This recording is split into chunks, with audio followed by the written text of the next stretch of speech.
सरकार जानती है इनमें बंटवारा हो जाएगा तो इनके खिलाफ आंदोलन आसान हो जाएगा, इनको पता भी नहीं चलेगा कब इनके अधिकार खत्म हो गए। और वर्गीकरण किस फॉर्मूले पे करेगी ये भी बता दे, हम सरकार को भी सुनना चाहते हैं। अभी देश में पिछले दरवाजे से कुछ नहीं होगा, जो कुछ होगा आमने सामने होगा।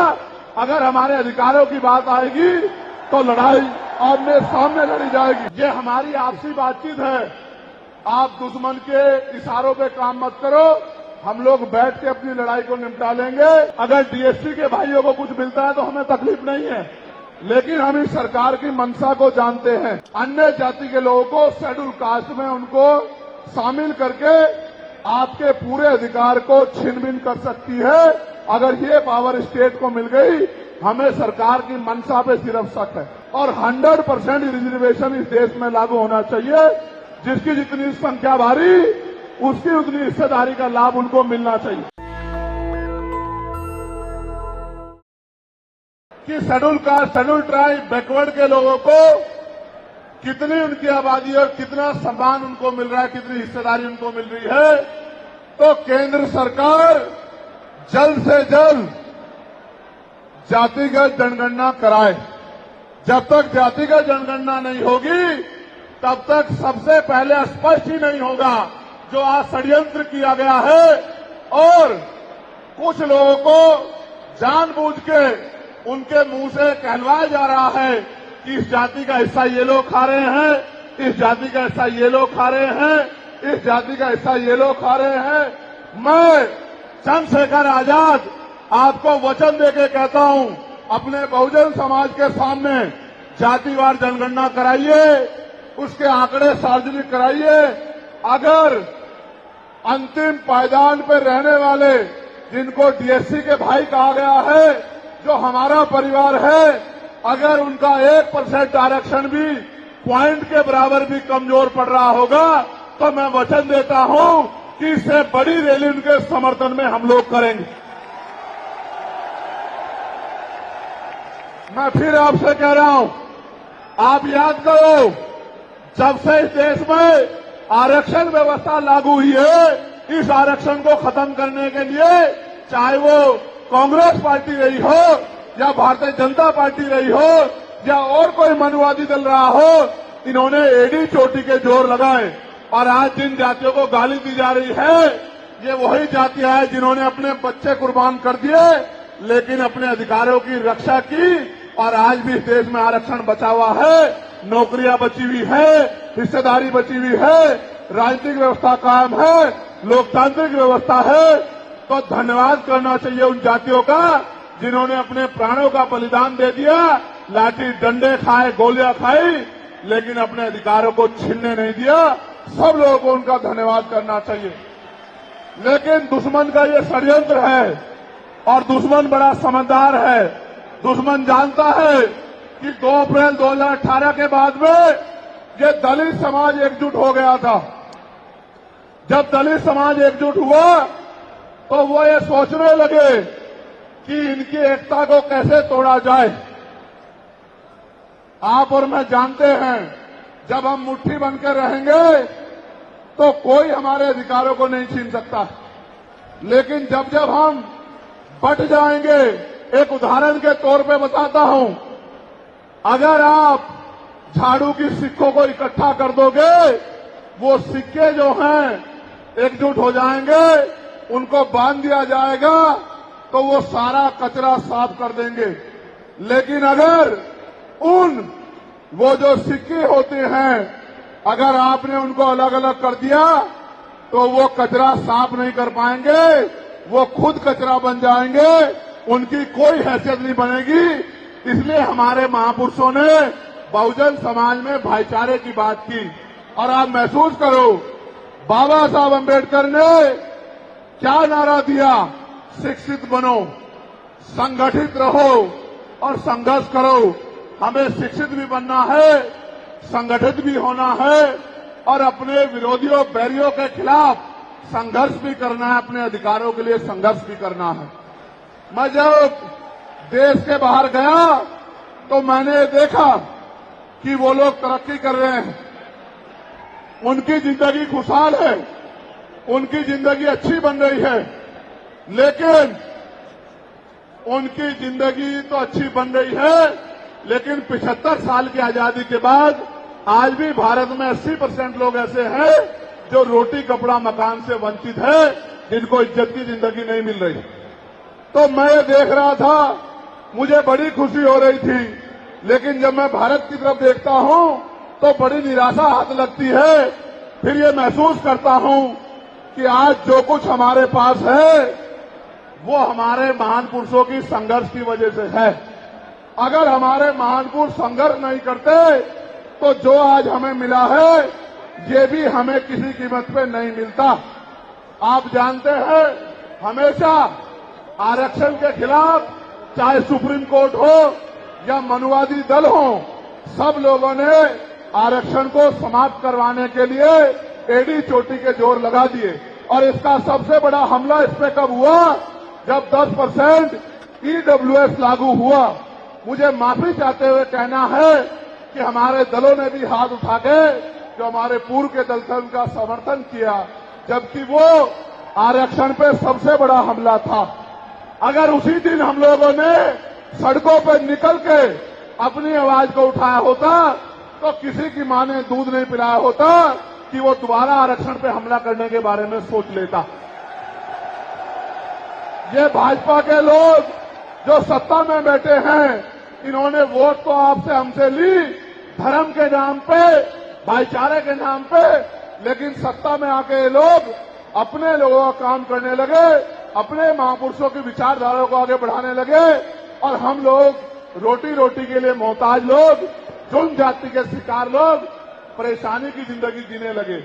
मैं चाहता हूं कि जो जिंदगी हमारे लोग ऑस्ट्रेलिया में जी रहे हैं, ऑस्ट्रिया में जी रहे हैं, इटली में जी रहे हैं, यूरोप में जी रहे हैं, पूरे अमेरिका में जी रहे हैं, कनाडा में जी रहे हैं, हॉलैंड में जी रहे हैं, नीदरलैंड में जी रहे हैं, ऐसी जिंदगी की व्यवस्था भारत में भी हो। लेकिन ये तभी संभव है जब राजनीतिक शक्ति हमारे पास हो। अगर राजनीतिक शक्ति भाजपा और कांग्रेस के पास रहेगी तो हम लोग इज्जत की जिंदगी देश में नहीं जी सकते। इस बात को आप लोग मेरी ध्यान रखना। ये मैं नहीं कह रहा हूं, ये बाबा साहब अम्बेडकर ने कहा, political power is the master की।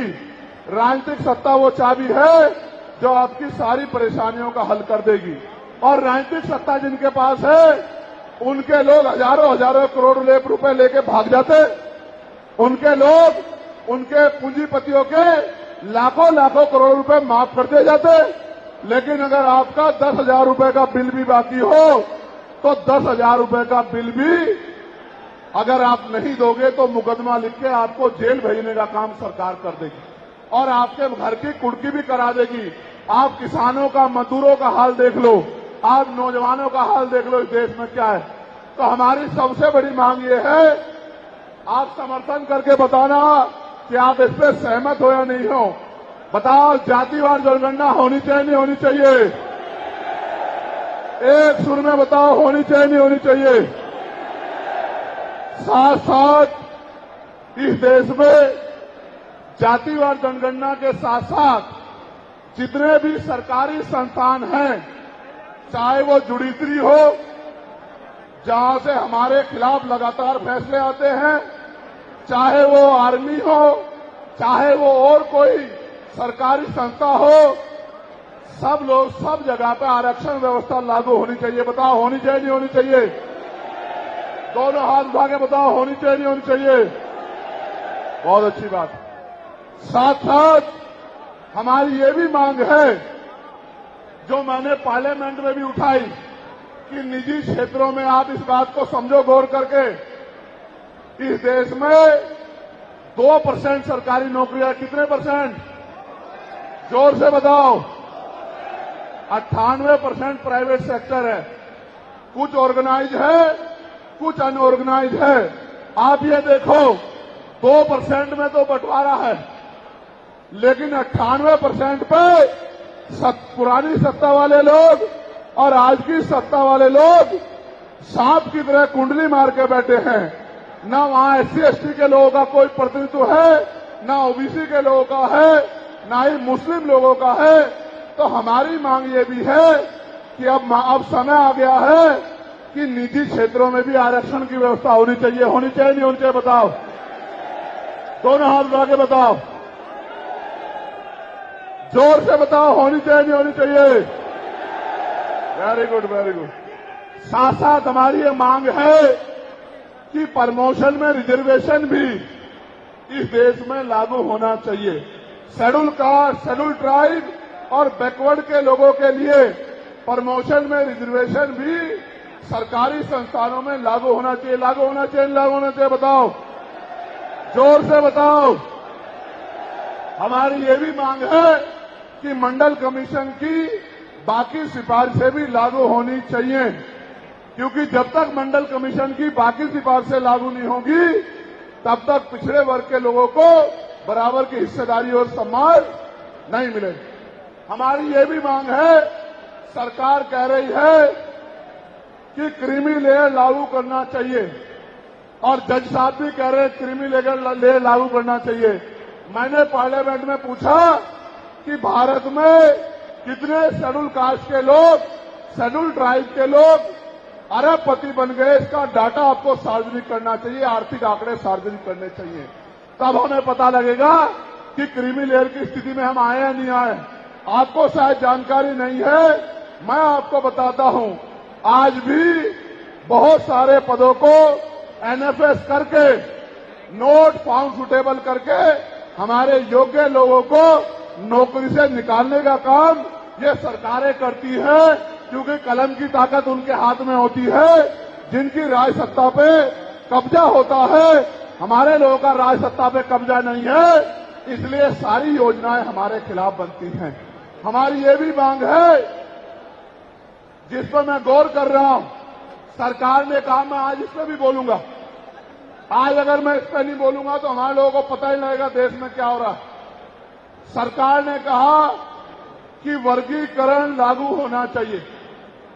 मैंने आपको बताया कि बातें तो बहुत लोग करते हैं, लेकिन जब आरक्षण पे हमला होता है, जब और किसी तरीके से आरक्षण को खत्म किया जाता है, जब गांव-गांव जाके लोगों को समझाने का प्रयास किया जाता है, तब जिन जातियों को आज सरकार के इशारे पे गाली दी जा रही है, उनको ही उन्हीं की जिम्मेदारी मान के लोग घर में बैठ जाते हैं कि भाई यही आरक्षण की रक्षा करेंगे, यही अधिकारों की रक्षा करेंगे।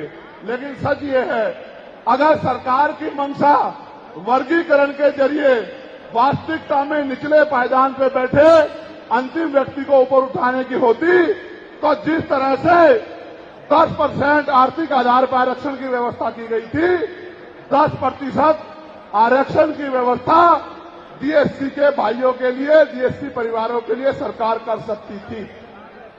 उनका कोई मतलब नहीं बैठता था कि इन्हीं में टुकड़ा डाल दे, क्योंकि सरकार जानती है इनमें बंटवारा हो जाएगा तो इनके खिलाफ आंदोलन आसान हो जाएगा, इनको पता भी नहीं चलेगा कब इनके अधिकार खत्म हो गए। मैं आपसे कहना चाहता हूं, सरकार बताए उनके पास वर्गीकरण की क्या पॉलिसी है, किस आधार पे वो वर्गीकरण करना चाहते हैं, कौन से आंकड़े उनके पास है, कौन से डाटा उनके पास है।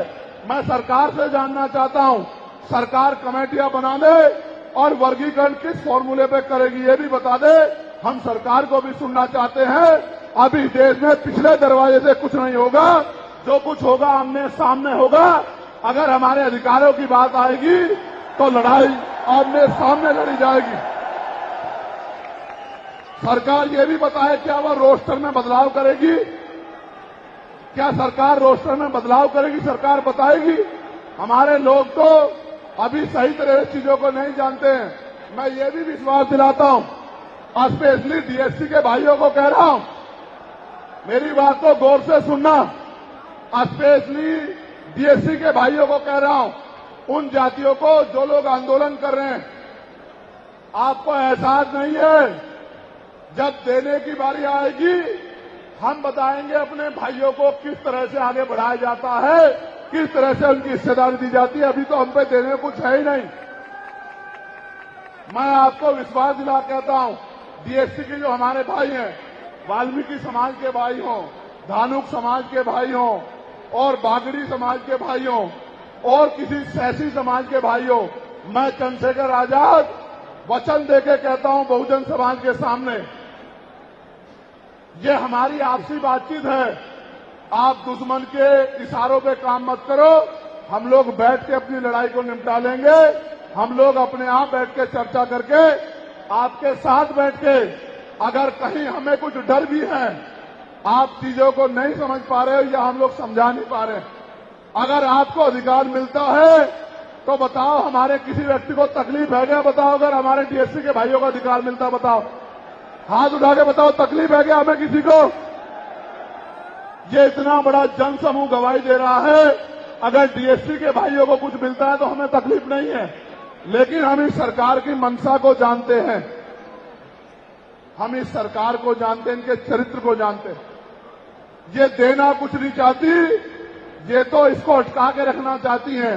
आप ये देख लेना, इन्हीं के कुछ लोग पहले सुप्रीम कोर्ट चले जाएंगे। जैसे उदाहरण के तौर पे गौर करो, 69,000 शिक्षक भर्ती में सरकार ने 20,000 पदों पे घोटाला किया। हम लोगों ने आंदोलन किया तो सरकार ने 6,800 नियुक्ति की लिस्ट जारी की। फिर अपने लोगों को हाईकोर्ट भेज के उस पर रोक लगवा दी।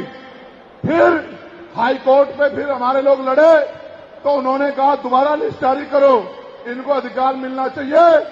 तो वोट लेने के लिए हमारे लोगों के सामने कहा कि भाई मिलना चाहिए, हम समर्थन करते हैं, लेकिन अपने लोगों को सुप्रीम कोर्ट भेज दिया और सुप्रीम कोर्ट में इनके बैठे जजों ने फिर से उस पर रोक लगा दी। इसलिए हमें इनकी नीयत पे शक होता है।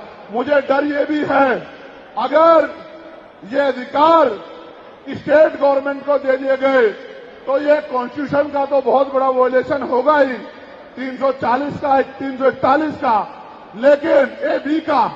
लेकिन सबसे बड़ा खतरा ये है कि कल जो सरकार सत्ता में आएगी वो किसी भी अन्य जाति के लोगों को शेड्यूल कास्ट में उनको शामिल करके आपके पूरे अधिकार को छिन-भिन कर सकती है। अगर ये पावर स्टेट को मिल गई, हमें सरकार की मंशा पे सिर्फ शक है।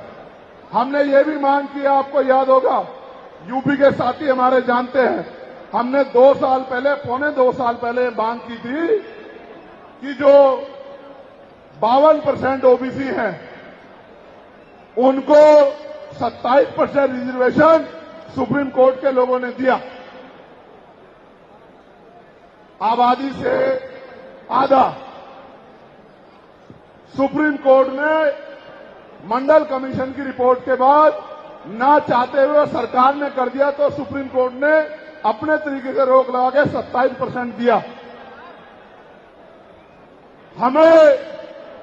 हमने मांग की पौने 2 साल पहले यूपी में गोरखपुर में पीसी करके कि ओबीसी की आबादी तो 52% ही है, तो 15%, 27% से अलग 15% आरक्षण की व्यवस्था अलग से अति पिछड़ी जातियों को करानी चाहिए। मांग हमने